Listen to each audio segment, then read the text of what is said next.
आज हम पढ़ेंगे क्लास 11th आरोह की कविता जिसका नाम है वे आँखें। कवि का नाम है सुमित्रा नंदन पंत जी। इससे पहले कि हम कविता शुरू करें, पढ़ते हैं कवि का जीवन परिचय। जीवन परिचय से पहले ही उनकी रचित कुछ पंक्तियाँ यहाँ दी हुई हैं, उसको देखेंगे। कविता के लिए चित्र भाषा की आवश्यकता पड़ती है। उसके शब्द सस्वर होने चाहिए, शब्दों में स्वर होना चाहिए, है ना। जो बोलते हों सेब की तरह, जिनके रस की मधुर लालिमा भीतर न समा सकने के कारण बाहर छलक पड़े। जैसे सेब का रस है, वो भीतर नहीं समा पाता है तो उसके छिलके को भी लाल कर देता है, कवि कहता है। तो वैसे ही कविता की भाषा होनी चाहिए। उसे कैसा होना चाहिए? उसकी भाषा चित्र भाषा होनी चाहिए और उसके शब्द सस्वर होने चाहिए, बोलते हुए होने चाहिए, जो कविता के बाहर भी अपना रंग बिखेर सकें। यह लिया गया है पल्लव की भूमिका से लिया गया है। सुमित्रा नंदन पंत का जीवन परिचय पढ़ते हैं। उनका मूल नाम था गोसाई दत्त। जन्म हुआ सन 1900 कौसानी, जिला अल्मोड़ा, उत्तरांचल में। इनकी प्रमुख रचनाएं हैं वीणा, ग्रंथि, पल्लव, गुंजन, युगवाणी, ग्राम्या, चिदंबरा, उत्तरा, स्वर्ण किरण, कला और बूढ़ा चांद, लोकायतन आदि। सम्मान इनको दिया गया भारतीय ज्ञानपीठ पुरस्कार, साहित्य अकादमी पुरस्कार, सोवियत लैंड नेहरू पुरस्कार, पद्म भूषण, ये सारे इनको पुरस्कार मिले। इनका देहांत हुआ सन 1977 में। छायावाद के महत्वपूर्ण स्तंभ सुमित्रा नंदन पंत प्रकृति के चितेरे कवि माने जाते हैं, कवि हैं। हिंदी कविता में प्रकृति को पहली बार प्रमुख विषय बनाने का काम पंत ने ही किया। उनकी कविता प्रकृति और मनुष्य के अंतरंग संबंधों का दस्तावेज है। इनकी प्रारंभिक शिक्षा कौसानी के गांव तथा उच्च शिक्षा बनारस और इलाहाबाद में हुई। युवावस्था तक पहुँचते पहुँचते महात्मा गांधी के असहयोग आंदोलन से प्रभावित होकर पढ़ाई बीच में ही छोड़ दी। इसके बाद स्वतंत्र लेखन करते रहे। प्रकृति के अद्भुत चित्रकार पंत का मिजाज कविता में बदलाव का पक्षधर रहा है। शुरुआती दौर में छायावादी कविताएं लिखीं। पल पल परिवर्तित प्रकृति वेश इन्हें जादू की तरह आकृष्ट कर रहा था। बाद में चलकर प्रगतिशील दौर में ताज और वे आँखें, जो कविता हम पढ़ेंगे, जैसी कविताएं भी लिखी। इसके साथ ही अरविंद के मानववाद से प्रभावित होकर मानो तुम सबसे सुंदरतम जैसी पंक्तियां भी लिखते रहे। उन्होंने नाटक, कहानी, आत्मकथा, उपन्यास और आलोचना के क्षेत्र में भी काम किया है। रूपाव नामक पत्रिका का संपादन भी किया, जिसमें प्रगतिवादी साहित्य का विस्तार से विचार विमर्श होता है। पंत जी भाषा के प्रति बहुत सचेत थे।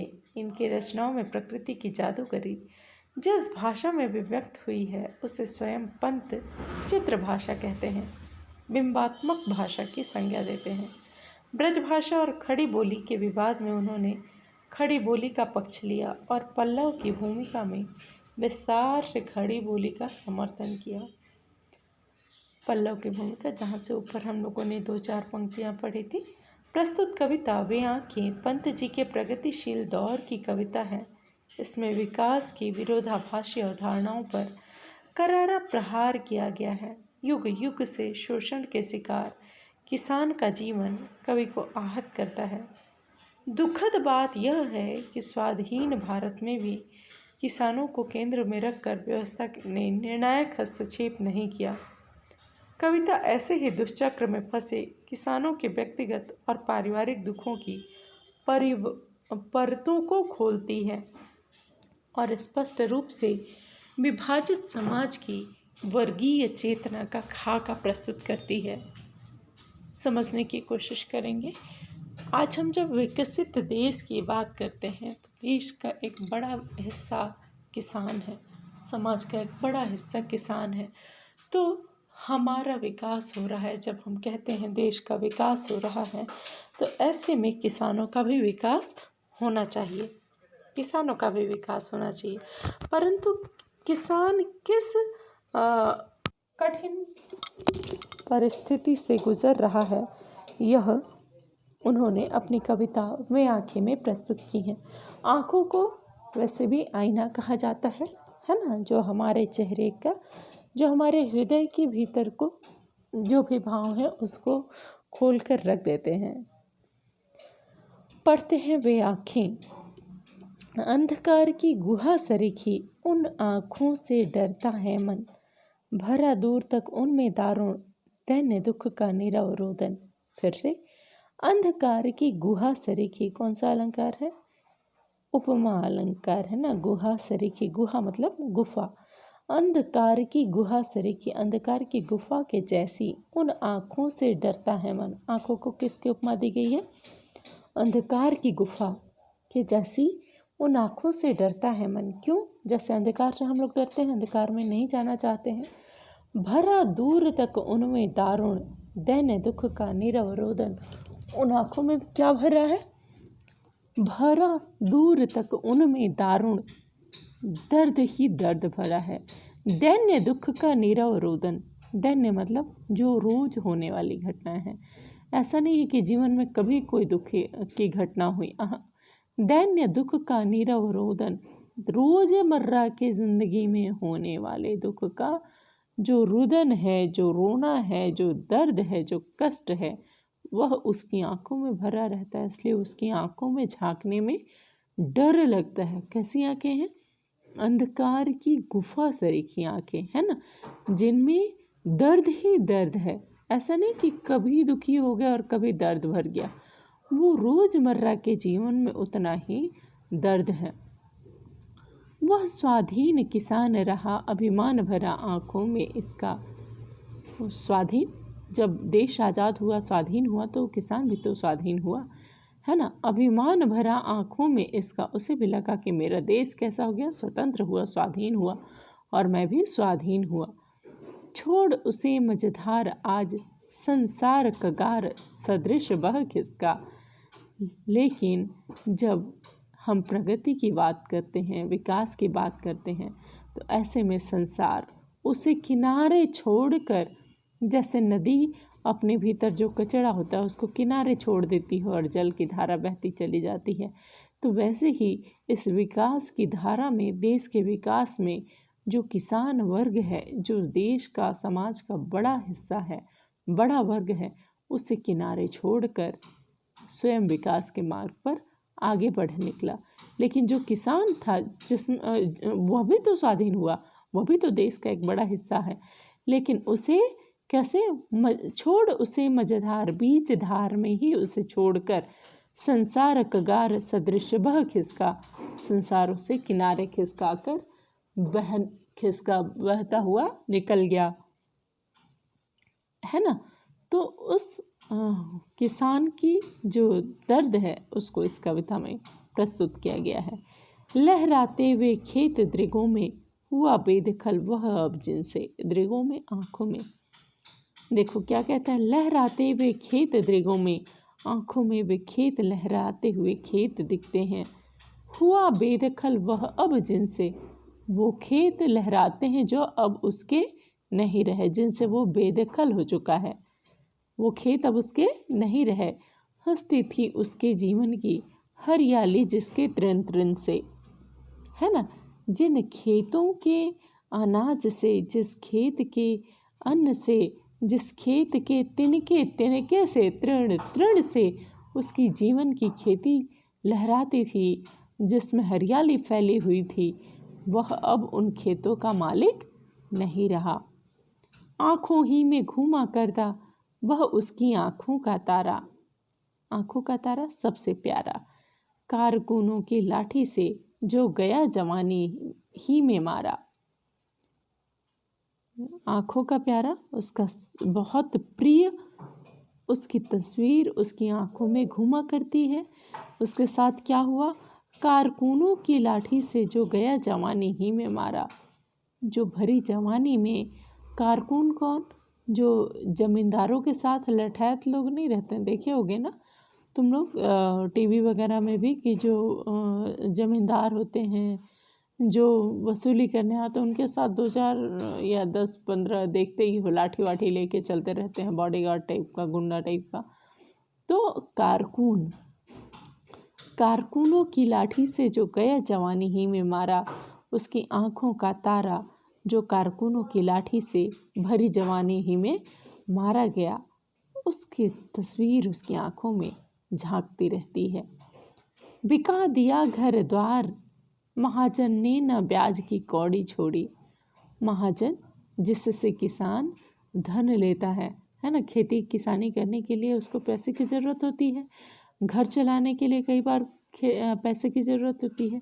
तो उसने क्या किया, महाजन से कर्ज लिया, लेकिन कर्ज चुका नहीं पाया। जब कर्ज चुका नहीं पाया तो महाजन ने क्या किया, ब्याज की कौड़ी तक नहीं छोड़ी। एक पैसा जो मूल होता है जितना दिए उसके ऊपर जो कमाते हैं टैक्स जो लेते हैं वो ब्याज ना, तो महाजन ने न ब्याज की कौड़ी छोड़ी, घर बार सब बिक गया, लेकिन महाजन को जरा भी दया नहीं आई, उसने अपना एक पैसा भी नहीं छोड़ा। रह रह आँखों में चुभती वह कुर्क हुई बरघों की जोड़ी। बोलता यहाँ पर कवि की किसान की आँखों में कवि देख रहा है क्या, उसकी आँखों में चुभती है वह कुर्क हुई बरघों की जोड़ी। कुर्क मतलब नीलाम होना, कुर्की लगना, नीलाम हो जाना। तो बरघा मतलब बैल, बरघों की जोड़ी, बैलों की जोड़ी जिनसे किसान अपने खेती का काम करता है। वह किसान भी उस परिवार के सदस्य होते हैं, वो बैल भी किसान के सदस्य होते हैं, है ना, उसकी संतान के समान ही जो उसका पेट पालते हैं। तो बिका दिया घर द्वार, महाजन ने न ब्याज की कौड़ी छोड़ी। देखो सबसे पहले क्या हुआ, उसका खेत चला गया, है ना, जिसमें वो खेती करता था, जिससे उसका घर पार चलता था। उसका जवान बेटा मारा गया, है ना, और फिर घर बार सब बिक गया, लेकिन महाजन ने ब्याज की एक कौड़ी तक नहीं छोड़ी। रह रह आँखों में चुभती वह कुर्क हुई बरघों की जोड़ी। और उसके जो बैल थे, जो उसके बैलों की जोड़ी थी, वह भी बोली लग गई, बिक नहीं गया, उनको क्या बोलेंगे, उनका कुर्क हो गया, बोली लग गई, क्या बोलते हैं उसको, नीलाम हो गए। उजरी उसके सिवा किसे कब पास दुहाने आने देती। जब आदमी बैठा रहता है खाली तो उसके दिमाग में पुरानी सुखद यादें घूमती रहती हैं, है ना। तो वही उसको किसान सोच रहा है कि जो उसकी उजरी गाय थी, सफ़ेद गाय जिसका नाम उजरी था, वह अपने पास उसके सिवा कब किसको आने देती थी, है ना। मतलब वह केवल किसान से ही दूध दुहवाती थी। सारी गायें एक जैसी नहीं होती हैं, है ना, तो थोड़ी तेज़ थी, इसलिए वह केवल किसान से ही दूध निकलवाती थी। आँखों में नाचा करती उजड़ गई जो सुख की खेती। ये जो सुख की खेती है, उसका खेत बाहर चला गया, उसका घर बार सब बिक गया, उसका जवान बेटा मारा गया, उसके बरघों की जोड़ी चली गई, उसकी उजरी चली गई। ये सब सुखद दिन थे, वह सब कुछ बिखर गया। तो यह सब उसकी आँखों में नाचता रहता है ना। ये कैसे दिन थे, सुख के दिन थे। आँखों में नाचा करती उजड़ गई जो सुख की खेती। बिना दवा दर्पण के घरनी स्वर्ग चली, आँखें आती भर देख रेख के, बिना दूध मुँही बिटिया 2 दिन बाद गई मर। क्या कहता है, बिना दवा दर्पण के, जब घर में कुछ रहा ही नहीं तो दवा कैसे होती। तो दवा इलाज के कमी में उसकी पत्नी का देहांत हो गया, है ना। बिना दवा दर्पण के घरनी मतलब घरवाली, उसकी पत्नी स्वर्ग चली, आँखें आती भर।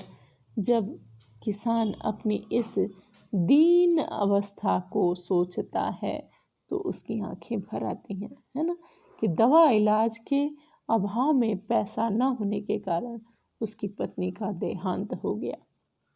और फिर जब उसकी पत्नी का देहांत हो गया तो उस दूध मुंही छोटी सी बच्ची का केयर कौन करता, इसलिए देख रेख के बिना दूध मुंही बिटिया 2 दिन बाद गई मर। पत्नी के मरने के 2 दिन बाद ही देख रेख न हो पाने के कारण उसकी छोटी सी बच्ची भी मारी गई। घर में विधवा रही पतोहू, जवान बेटा पहले ही मारा जा चुका है, अब घर में कौन बचा, केवल एक विधवा पतोहू। लक्ष्मी थी यद्यपि पति घातिन, बहू कैसी थी, पतोहू कैसी थी, लक्ष्मी थी, है ना, सच्चरित्र थी, लेकिन लोग उसे क्या कहते, पति घातिन। क्यों कहते, क्योंकि विवाह के कुछ दिनों बाद ही उसके पति की मृत्यु हो गई होगी, तो ऐसे में उसकी पत्नी को ही अपशकुनी मानते हैं ना, तो उसके इसीलिए उसको क्या कहते, पति घातिन, कि उसके आते ही पति मारा गया, अपने पति को खा गई। सुने होगे तुम लोग, है ना, गांव में ये सब बहुत चलता है। तो लक्ष्मी थी यद्यपि पति घातिन थी, तो वह सुसंस्कारों से भरी हुई, लेकिन चूँकि विवाह के कुछ ही दिनों बाद उसका पति मारा गया, इसलिए उसको लोग पति घातिन कहते। पकड़ मंगाया कोतवाल ने, डूब कुएं में मरी एक दिन। जो कमज़ोर होता है उसके कमज़ोरी का दुनिया लाभ उठाना चाहती है ना। तो जब वो जो पतोहू थी उसका पति देहांत कर चुका था, बेटा मर चुका था, है ना, किसान का बेटा ख़त्म हो चुका था और पतोहू विधवा थी, तो कोतवाल ने उसको गलत दृष्टि डालते हुए उसे अपने कहाँ मंगाया, पकड़ मंगाया कोतवाल ने उसे उठवा लिया। कोतवाल मतलब पुलिस, है ना, पुलिस में होते हैं कोतवाल।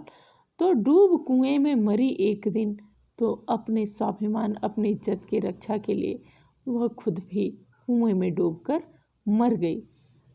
क्या करती, तो खैर पैर की जूती जोरू। देखो इन पंक्तियों में समाज में जो स्त्रियों के प्रति लोगों का दृष्टिकोण होता है पुरुष वर्ग का, उसको दिखाया गया है कि खैर पाँव की जूती जोरू। कौन कह रहा है, किसान ही, है ना, कि जो पत्नी मरी उसका बहुत दुख नहीं है। जोरू क्या है, वह तो पाँव की जूती है, एक टूटी दूसरी आ जाती, न सही एक दूसरी आती, है ना, इसलिए पत्नी के मरने का बहुत दुख नहीं है। पर जवान लड़के की सुध कर सांप लौटते फटती छाती, लेकिन जब जवान लड़के की याद आती है तो छाती में सांप लौटने लगते हैं, संतोष नहीं होता है। पिछले सुख की स्मृति आंखों में क्षण भर एक चमक है लाती। जो पुरानी यादें हैं, सुखद यादें हैं, उनको याद करके क्षण भर के लिए एक चमक आ जाती है आंखों में, लेकिन तुरंत शून्य में गड़वह चितवन तीखी नोक सदृश बन जाती। लेकिन तुरंत ही जब उसे एहसास होता है कि यह सब तो केवल था, अब इनमें से कुछ भी नहीं रहा, तो तुरंत शून्य में गड़वह चितवन, उसकी आंखें तुरंत शून्य में गड़ जाती हैं और तीखी नोक सदृश बन जाती, और वो आंखें फिर से उतनी ही नुकीली हो जाती हैं।